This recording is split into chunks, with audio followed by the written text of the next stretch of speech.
Hello, so I'm going to be going over the differences of osteoarthritis, otherwise known as OA, and rheumatoid arthritis, otherwise known as RA, in regard to the specific imaging and how differently they present. So here we have an OA knee x-ray, and we can tell that it's an OA knee because there's this narrowing joint space on this side here, and which is due to the cartilage degeneration, so that sort of wear and tear that people talk about. And then also on this left side here, we have what's known as osteophyte formation, where it's a little bony spurs that can be really uncomfortable in the joint. And then we have an OA MRI, which shows something very similar. It just shows it in a lot more depth. So we have the cartilage loss here and these bony spurs or prominences here.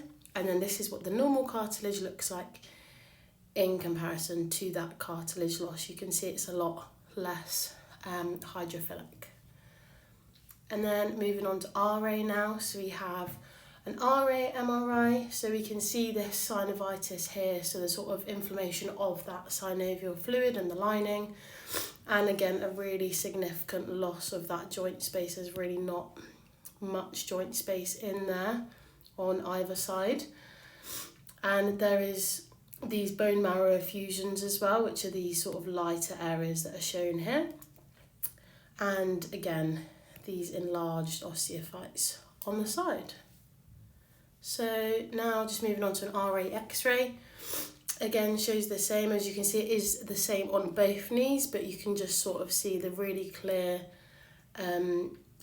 just complete loss of joint lining. There's not much joint lining there. If you look back to where we looked at the MRI of the OA, you can really see the difference, and that's just more evident on this x-ray here as well. So I hope you can sort of see the comparisons in between the two and how RA sort of looks a lot more compressed and effused. So now, just to finish, I just want you to test your knowledge of whether this is an OA or an RA x-ray, and just give me a few points as to why.